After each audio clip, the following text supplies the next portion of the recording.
नमस्कार, बुलेटिन में आपका स्वागत है और मैं हूं आपके साथ रितेश कुमार गौतम। और बुलेटिन में बात करेंगे उत्तराखंड की खबरों की। हरिद्वार में पतंजलि विश्वविद्यालय में 62वें अखिल भारतीय शास्त्रोत्सव के समापन समारोह का आयोजन किया गया, जहां कार्यक्रम में मुख्यमंत्री पुष्कर सिंह धामी के साथ साथ योग गुरु बाबा रामदेव भी शामिल हुए।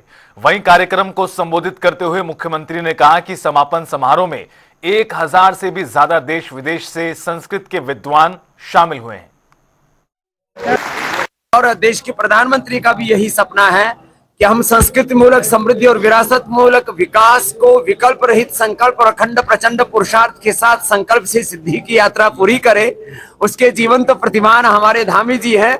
आज सहस्राधिक जो पूरे देश के और नेपाल देश के भी संस्कृत के विद्वान विदुषी आए, उनको आपने आकर के सम्मानित किया, जिन्होंने वेद दर्शन उपनिषद रामायण महाभारत भगवत गीता और पाणिनि अष्टाध्यायी जैसे शास्त्रों को स्मरण करके 3 से लेकर के 30 शास्त्र का स्मरण किए हैं। उन विद्वान और विदुषियों का आकर के आपने सम्मान किया, उनको गौरव प्रदान किया।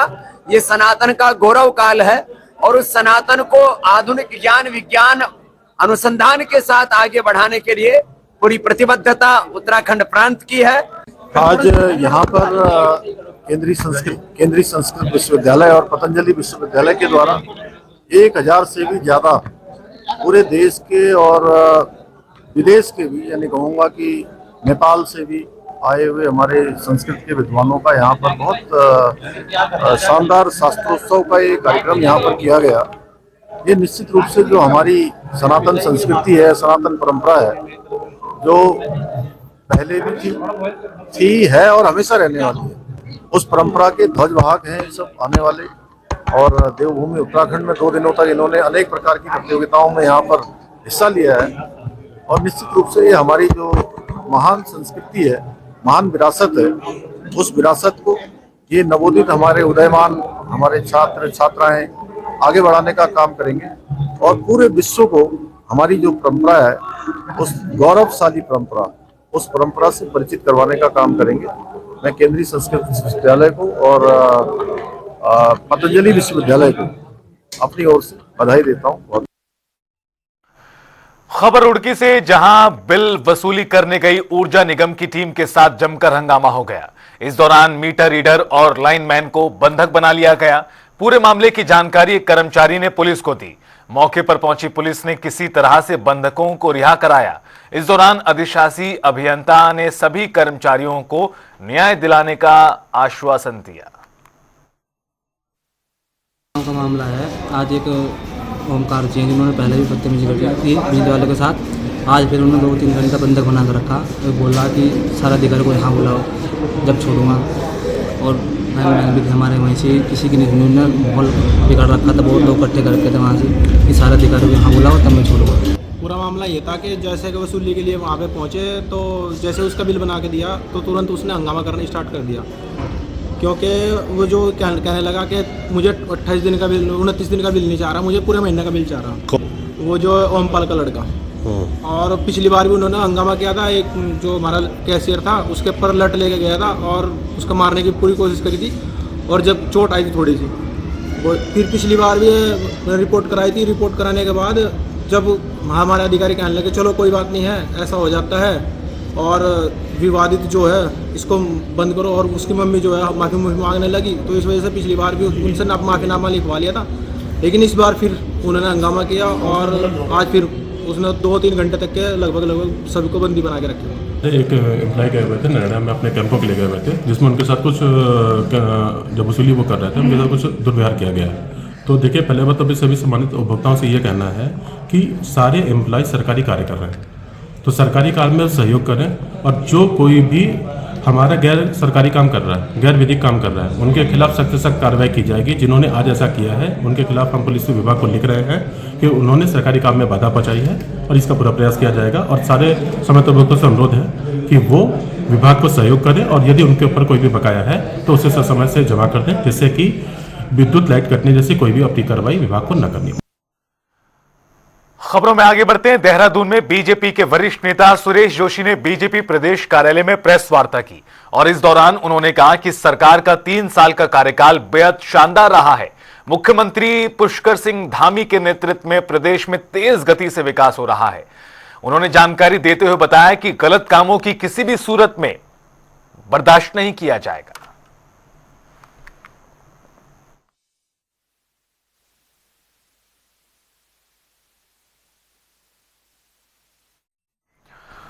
आगामी 23 मार्च को धामी सरकार के 3 वर्ष का कार्यकाल पूर्ण हो रहा है और इस पर सरकार विभिन्न कार्यक्रम कर रही है, जिसमें संगठन भी अपनी सहभागिता निभा रहा है। प्रदेश कार्यालय में बैठकों का दौर जारी है और कार्यक्रमों की रूपरेखा तैयार हो रही है।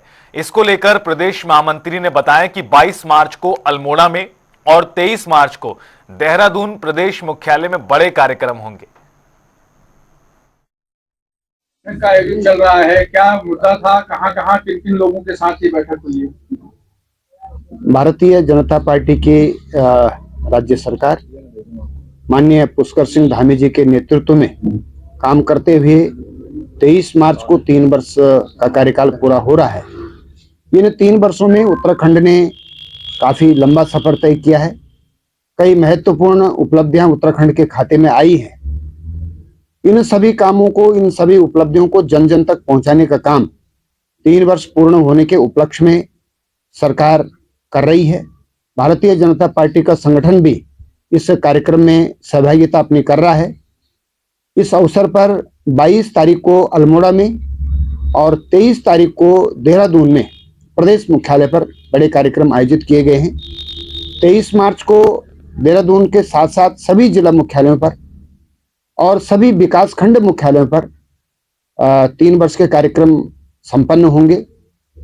माननीय मुख्यमंत्री जी अल्मोड़ा में और देहरादून के कार्यक्रम में रहेंगे। इसके अलावा हमारे सभी प्रभारी मंत्री, माननीय सांसदगण जिला मुख्यालयों के कार्यक्रम में रहेंगे। विकासखंड मुख्यालय पर होने वाले कार्यक्रमों में हमारे माननीय विधायकगण, माननीय पूर्व विधायक, माननीय दायित्वधारी, पूर्व दायित्वधारी, ऐसे वरिष्ठ लोगों को एक एक विकासखंड के कार्यक्रमों में वो लोग उपस्थित रहेंगे मुख्य अतिथि के रूप में। और उसके बाद 24 मार्च से लेकर के 30 मार्च तक बहुउद्देशीय शिविरों का आयोजन किया जा रहा है, चिकित्सा शिविरों का आयोजन किया जा रहा है और सरकार के द्वारा इन 3 वर्षों में किए गए कामों की विकास पुस्तिका का भी विमोचन विकासखंड मुख्यालय पर, जिला मुख्यालय पर होगा। धामी सरकार के 3 साल पूरे होने पर बीजेपी राज्य में शिविर और जन जागरूकता अभियान की शुरुआत करने जा रही है। इस बात की जानकारी बीजेपी के प्रदेश उपाध्यक्ष कुलदीप कुमार ने दी। साथ ही उन्होंने सीएम धामी सरकार के 3 साल पूरे होने पर उनके इस कार्यकाल को ऐतिहासिक करार दिया।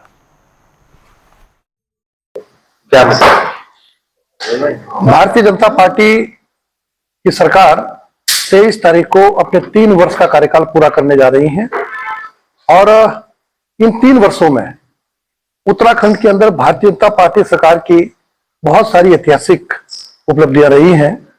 चाहे अगर हम बात करें तो समान नागरिक आचार संहिता, लैंड जिहाद और इसके अतिरिक्त सामाजिक क्षेत्र में और सैनिक परिवारों के लिए बहुत सारी सरकार ने योजनाएं लागू की हैं और ये उत्तराखंड सशक्त, भय मुक्त और आर्थिक रूप से संपन्न उत्तराखंड बन सके, इसके लिए बहुत सारी योजनाएं, जन कल्याणकारी योजनाएं माननीय मुख्यमंत्री जी पुष्कर सिंह धामी जी ने प्रारंभ की है।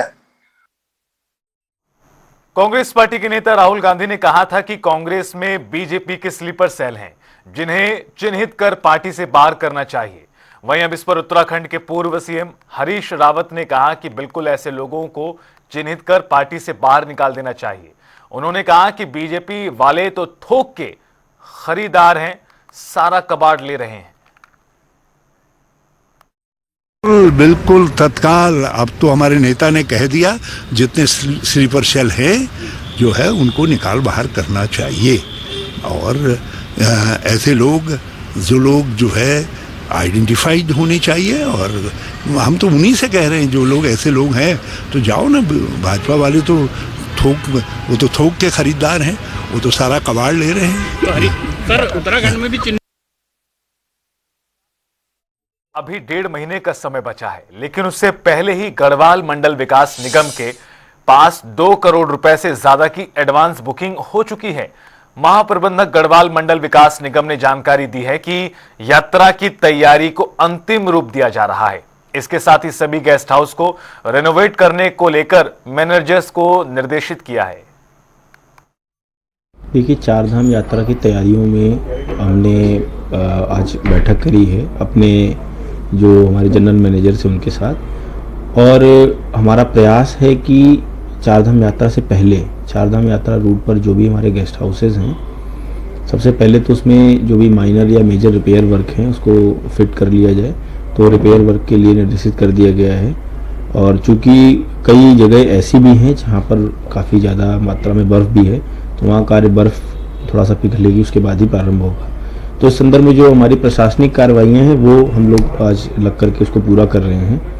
और एक निर्णय यह भी हुआ है कि प्रत्येक सप्ताह हम अपने स्तर से इसमें समीक्षा करेंगे, और जो हमारे होटल के या गेस्ट हाउसेस के जो मैनेजर्स हैं उस पर जीएम साहब वो भी व्यक्तिगत रूप से उनसे समीक्षा कर रहे हैं। भारतीय जनता पार्टी ने पूरे देश में बिहार दिवस मनाने के लिए खास प्लान तैयार किया है, जिसके तहत देश भर में बिहार की संस्कृति दिखाने वाले कई सांस्कृतिक कार्यक्रम होंगे। इसे लेकर उत्तराखंड कांग्रेस के प्रदेश अध्यक्ष करण माहरा ने चुटकी ली और कहा कि बीजेपी इवेंट मैनेजमेंट कंपनी है। अब क्योंकि बिहार में चुनाव है तो देश के प्रधानमंत्री बिहार में जाकर वहां के कपड़े पहनकर काम।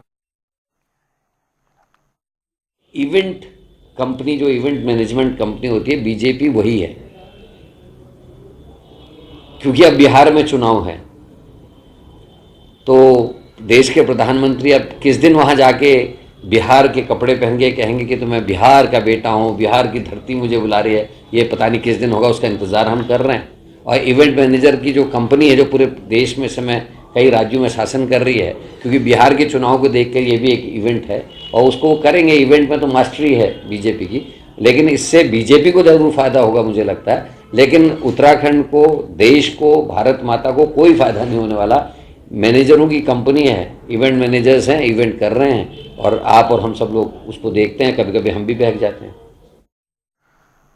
देहरादून की जनता को सुरक्षित रखने को लेकर अब नगर निगम एक्शन मोड में है, जिसे देखते हुए देहरादून के मेयर सौरभ थपलियाल ने शहर के सभी इलाकों में सीसीटीवी कैमरे लगाने के निर्देश दिए हैं। थपलियाल ने कहा कि चुनाव के समय हमने संकल्प पत्र में कहा था कि हम देहरादून शहर को सीसीटीवी कैमरों से आच्छादित कर देंगे और ऐसी कोई गली या प्रमुख चौक नहीं होगा जहां पर कैमरा ना हो।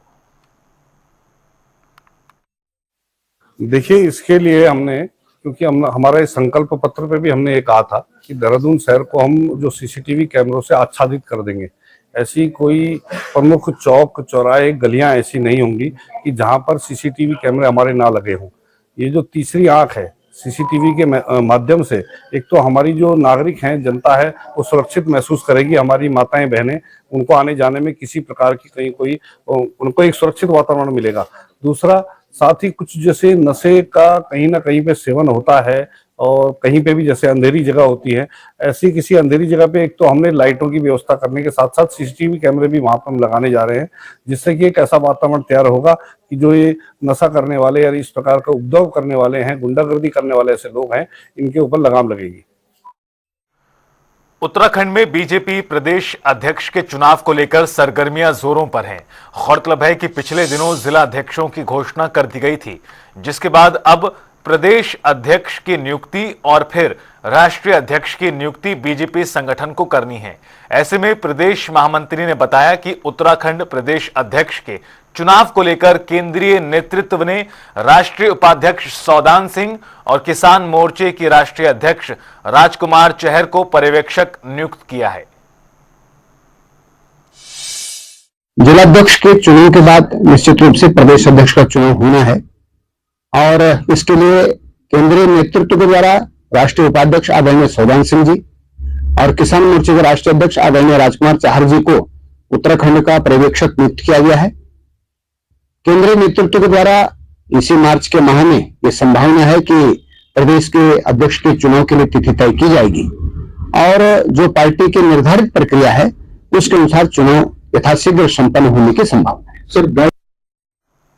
30 अप्रैल से शुरू होने वाली चारधाम यात्रा के लिए परिवहन विभाग भी तैयारियों में जुटा हुआ है, जिसे लेकर आरटीआई प्रशासन और चारधाम यात्रा के परिवहन नोडल अधिकारी की अध्यक्षता में वाहन संचालकों की बैठक हुई। इसे लेकर सभी बस, टेम्पो, ट्रेवलर, मैक्सी टैक्सी और टूर एंड ट्रेवल्स ऑपरेटर्स को बैठक में बुलाया गया। साथ ही उन्होंने कहा कि बैठक का मुख्य उद्देश्य आने वाली चारधाम यात्रा में यात्रियों को अच्छी, सुरक्षित और उचित दरों पर वाहन उपलब्ध हो और यात्रियों के साथ अच्छा व्यवहार हो। देखिए, चारधाम यात्रा 2025 को देखते हुए हमने अपनी पूरी तैयारियां शुरू कर दी हैं। ज़्यादातर काम हमारा पूरा कर लिया गया है। इसी के क्रम में हमारे द्वारा सारे जो ट्रांसपोर्ट से संबंधित व्यवसायी हैं, चाहे वो बस ऑपरेटर हो, tempo traveller operator, maxi taxi operator या फिर टूर एंड ट्रैवल ऑपरेटर्स हों, उन सबको मिलाकर एक बैठक करी थी। और बैठक का मुख्य उद्देश्य ये था कि आने वाली चारधाम यात्रा में एक तो जो यात्री आ रहे हैं उन्हें अच्छी, सुरक्षित और अफोर्डेबल रेट पर गाड़ियां उपलब्ध हो। दूसरा, उनके यात्रियों के साथ व्यवहार बहुत अच्छा होना चाहिए। तीसरा, जो भी यात्री ये लोग टूर एंड ट्रेवल्स वाले लेकर आते हैं उनको पहले पूर्व में पंजीकृत करा के लेकर आए, ताकि उनको आसानी से ट्रिप कार्ड बनाकर अपने गंतव्य स्थान तक भेजा जा सके। इसके अंतर्गत ट्रांसपोर्टरों द्वारा ये हमसे लोगों से डिमांड करी गई है कि जो बाहर से आने वाली गाड़ियां हैं उनके द्वारा लोकल पर ही सवारियां उठाई जाती हैं, जिससे उनको बिजनेस का नुकसान होता है। उसके लिए उनके द्वारा रिक्वेस्ट की गई कि 15 दिन का ही ग्रीन कार्ड इनको दिया जाए बाहर की गाड़ियों को, और 15 दिन बाद वो बाहर से फिर सवारी लेके आते हैं तो उनको फिर ग्रीन कार्ड कर दिया जाए। इसके संबंध में हम लोगों ने परिवहन आयुक्त महोदय को अपना पत्र भेज दिया है और इस पर जल्दी ही निर्णय हो जाएगा। हल्द्वानी में 13 चौराहों के चौड़ीकरण के बाद अब अतिक्रमण हटाने की कार्रवाई होगी। बता दें कि राजस्व विभाग ने अन्य विभागों के साथ मिलकर चिन्हीकरण का काम पूरा कर दिया है, जिसके चलते सिटी मजिस्ट्रेट के मुताबिक अब अभिलेखों को देखा जाना शेष है। हम लोग नगर में जितने भी जंक्शंस हैं उनके इम्प्रूवमेंट के लिए काम कर रहे हैं। साथ ही जो हमारे चौराहे हैं उनके चौड़ीकरण का काम पहले से चल रहा है। इसके अलावा जो हमारे मुख्य सड़कें हैं, मुख्य मार्ग हैं, जहां पर भी किसी प्रकार का इंक्रोचमेंट किया गया है और वो संज्ञान में आता है तो उस पर कार्रवाई की जाती है। उसी क्रम में जो हमारा जेल रोड चौराहे से लेके हीरानगर होते हुए जो रामपुर रोड को जोड़ता है, उस मार्ग पर भी एक सोसाइटी है जहां पर पूर्व में लीजें दी गई थी और उस लीज में उनका जो एरिया है वो उससे अधिक क्षेत्रफल कुछ लोगों के द्वारा वहां पर अतिक्रमित किया गया है। उसका संज्ञान में आने पर राजस्व विभाग के द्वारा उसमें अन्य विभागों के साथ मिलकर डिमार्केशन का कार्य किया जा रहा है और उनके अभिलेखों को देखने के बाद उसमें अग्रिम कार्रवाई की जाएगी। हल्द्वानी में पुल पर चल रहे मरम्मत कार्य के कारण लोगों को दिक्कतों का सामना करना पड़ रहा है। इसी समस्या को लेकर आईएएस दीपक रावत ने काठगोदाम वैली ब्रिज का निरीक्षण किया। उन्होंने अधिकारियों को समय रहते हुए पुल के मरम्मत कार्य को पूरा करने के निर्देश दिए। बेली ब्रिज था, ये एक टेम्पररी मेजर होता है आमतौर पे, लेकिन इसमें किन्हीं कारणों से टेंडर उस जगह पे परमानेंट ब्रिज बनाने का किया गया था, परंतु वो नहीं हो पाया। इसलिए लगभग 2 साल से ज़्यादा हो गए इस ब्रिज को और इसके कई सारे कंपोनेंट्स लूज़ हो गए थे, कुछ बिल्कुल मिसिंग थे। तो वहाँ कोई अप्रिय घटना न घट जाए, इसके कारण हमने ये काम कराया है और काफ़ी इसके लिए एक्सपर्ट लोग, लेबर इसकी कलकत्ता से आती है। तो इसको 1 वीक के लिए बंद करके हम सारे डेक प्लेट्स हटा के, पैनल्स हटा के और बिल्कुल रेक्टिफाई करके फिर से लगा देंगे। डिवीजन है बेसिकली पीडब्ल्यूडी की, उन्होंने ये ब्रिज यहाँ पे 2022 में बनाया था, बेली ब्रिज था और इसमें जो नए पुल है उसका टेंडर भी हुआ था, लेकिन उसमें कॉस्ट जो है, कॉस्ट का कोई इशू था, वो काम नहीं हो पाया। वर्तमान में ये जो हमारा रोड का जो एक्सपेंशन होना है उसमें ये स्वीकृत है, उसके तहत ये बनेगा। लेकिन जो बेली ब्रिज फिलहाल चल रहा है इसमें 2 शिकायतें हैं। एक तो ये शिकायत है कि इसमें कुछ नट बोल्ट्स जो डिपार्टमेंट का कहना है चोरी हुए हैं ओवर द पीरियड, जिससे ये हल्का फुल्का इसमें रिपेयर्स का इशू था। पहली बात तो ये कहा गया है कि ये सबसे पहले मुकदमा दर्ज किया जाए इसमें, और जिन्होंने भी ये काम किया है उनके खिलाफ पुलिस कार्रवाई करेगी। सेकेंडली, इसमें मेंटेनेंस भी बहुत समय से नहीं हुआ था और मेंटेनेंस करना आवश्यक है। तो अभी पूरे डेक स्लैब को खोला जा रहा है और उसके बाद इंडिविजुअली हर एक बोल्ट को टाइट कर रहा जा रहा है और इसको हल्का सा लिफ्ट करके बाकी जो मेंटेनेंस के काम है वो किए जाने हैं। जो अभी आप डिपार्टमेंट का कहना है कि बाय संडे आप लोग इसे खत्म कर देंगे, ये भी डायरेक्शंस दिए गए हैं कि जितना काम रात को हो सकता है एक्स्ट्रा शिफ्ट लगा के रात में भी किया जाए, क्योंकि व्यस्तम रूट है और वीकेंड्स पे तो खैर बहुत ही लोग यहाँ से जाते हैं, उनको परेशानी होती है। तो जल्दी से जल्दी ये समस्या दूर हो, इसके लिए डिपार्टमेंट को इंस्ट्रक्शंस दें। और फिलहाल इस बुलेटिन में इतना ही, रुकेंगे छोटे से ब्रेक के लिए।